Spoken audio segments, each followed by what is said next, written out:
Hello, welcome back to my YouTube channel. My name is Rob Edwards, and today I'm going to be talking about the movie Shazam.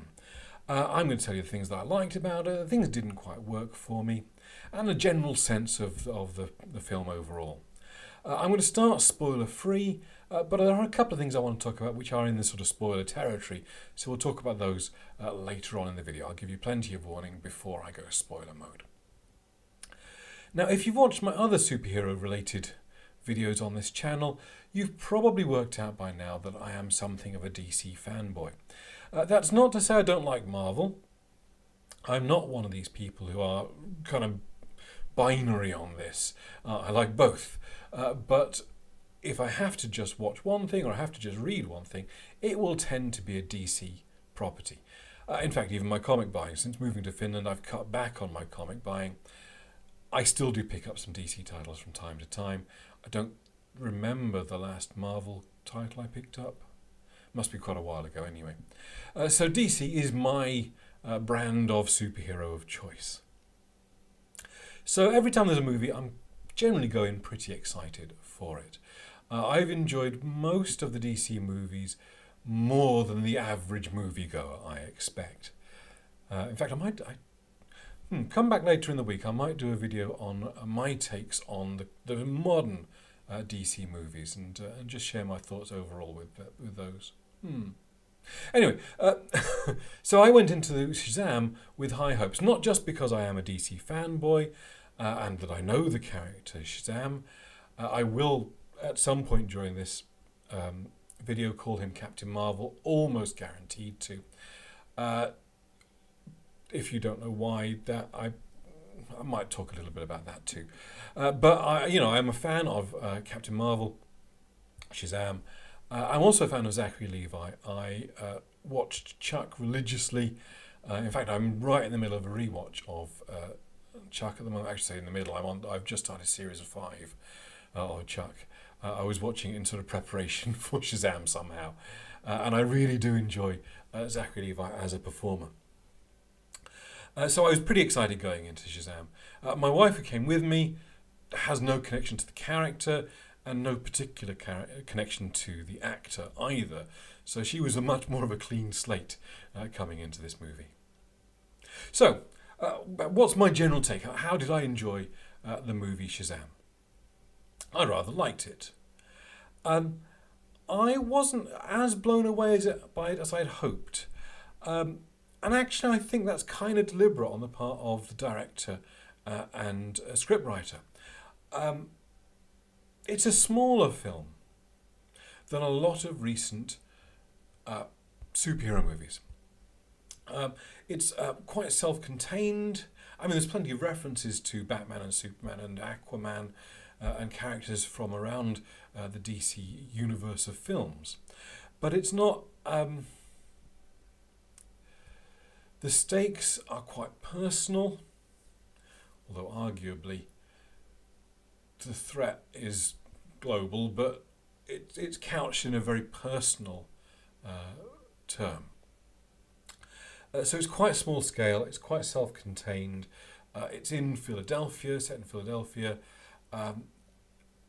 so it's not part of the kind of the bigger metropolis and Gotham and all that kind of DC goodness. And I think for that, it actually really works. It really does well for what it's trying to do. But what it means is that we don't get huge spectacle from this movie. So there were several moments that I love this movie in terms of what it does and what it shows of the character. But I didn't come away from this movie going, wow, it was mind-blowing, it was amazing, because it wasn't. It wasn't that kind of movie. It was very funny. It was big heart to this movie and some surprisingly dark moments in it as well. But it wasn't a movie where I came out of it bouncing up and down going, that was the greatest thing I've ever seen. I loved it, I enjoyed it, I had a lot of fun with it, but I wasn't blown away by it. It's a fine distinction, but I don't think it's that movie failing to do that, because I think that's what the movie was setting out to do. I've seen quite a few reviews of Shazam talking about it being kind of the the Goonies or the Indiana Jones Temple of Doom, sort of a darker family film with a lot of levity in it. Gremlins was another reference I saw in another review of that, and I guess I get that. That is the kind of movie it's trying to be. It's not trying to be Infinity War. So, it's hard to judge. You can't really judge it on the same level as Infinity War because that's not what it's trying to be. What it's trying to be, I think it really works for it. My wife, just to like to reference her in these videos, was not quite as excited by it as I am. She enjoyed it, but probably sort of 3 notches lower than I did. But it is a good movie, and it's well worth your time, and I do encourage everybody to go see it if they possibly can. So things that I liked about this movie. Zachary Levi as the grown-up Shazam. Really enjoyed him. I think the guy playing Freddy, I really should learn to look up the names of actors before I start these reviews, but the guy playing Freddy was, for me, this kind of cornerstone of this movie. Although a lot of the fun action stuff comes with Asher Angel playing Billy Batson and Zachary Levi playing Shazam, this movie falls apart without Fred Dylan Grazer or something like that.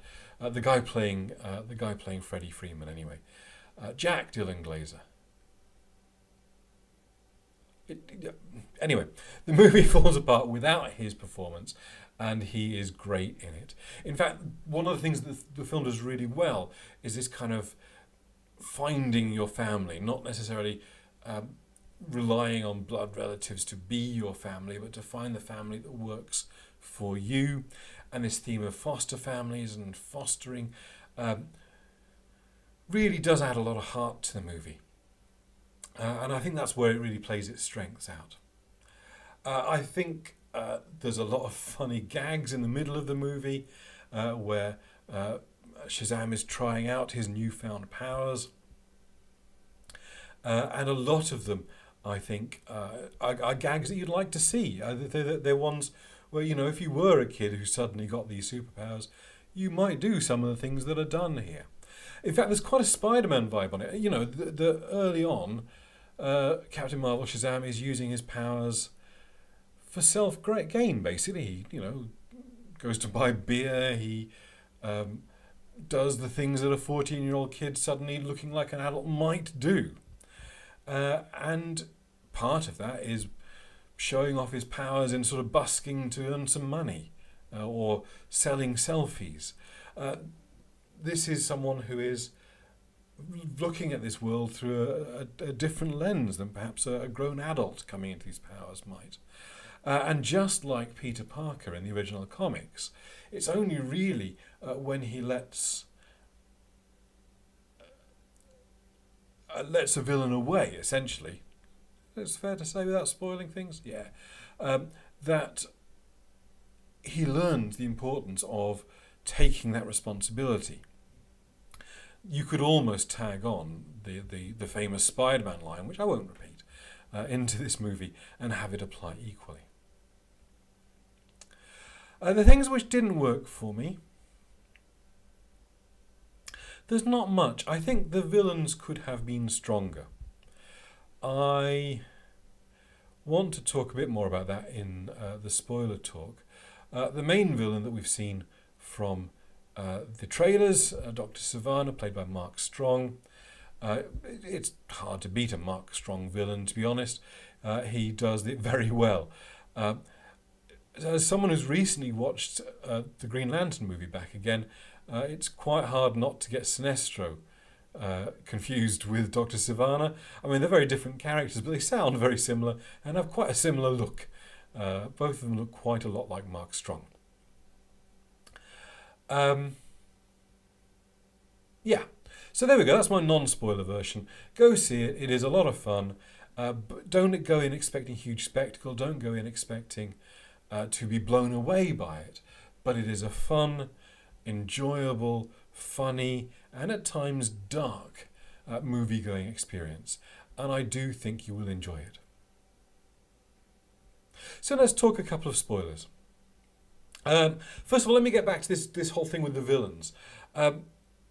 the villain of the piece, Dr. Sivana, gets his powers from the 7 deadly sins, which he has embodied into his magic eye that he has. And there's this very nice bit where they realise that as Sivana lets out the 7 deadly sins, he himself gets weaker, and the denouement where Billy uses the wisdom of Solomon to lure out the last of the 7 deadly sins, making Sivana vulnerable, is very well played. What I think needs to be better done is using the 7 deadly sins as the 7 deadly sins. We don't really get a great deal of personality from them. And you don't need a great deal of personality from them, but they're all sort of brown monster shapes. And if there was a little bit more colour to them, if there was a little bit more flavour to them. So, if we saw a bit more wrath being wrathful, or sloth being slothful, or hoth being hoth, no, that's wrong. Billy says, I was expecting the lust sin to be a lot hotter than that.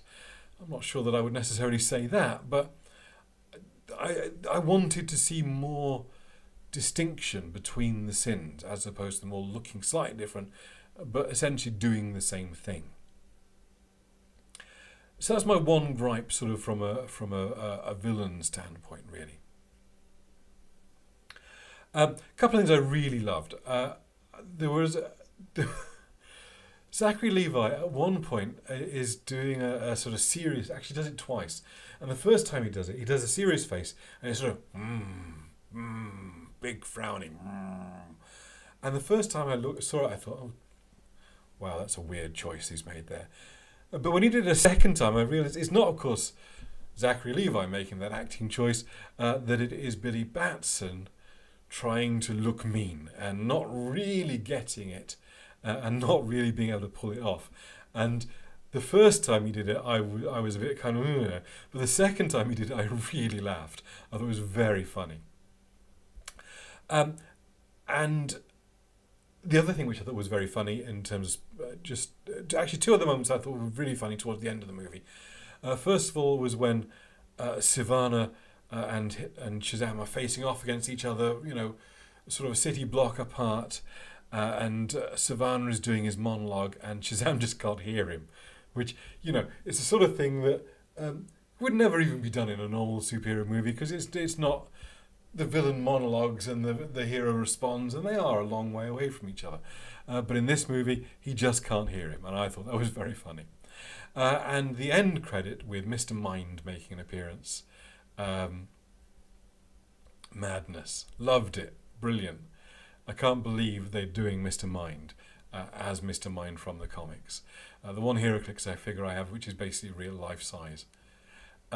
Fantastic. I almost ended my spoiler talk there without referencing the Shazam family turning up. I've read enough of the comic books to know that it was coming. But it was a very satisfying moment. To see Freddy become Captain Marvel Jr., to see Mary become Mary Marvel, and the other characters, the other kids, also getting to turn into their own hero counterparts. Interestingly there, I thought Freddy took a good part as the Captain Marvel Jr. Analogue.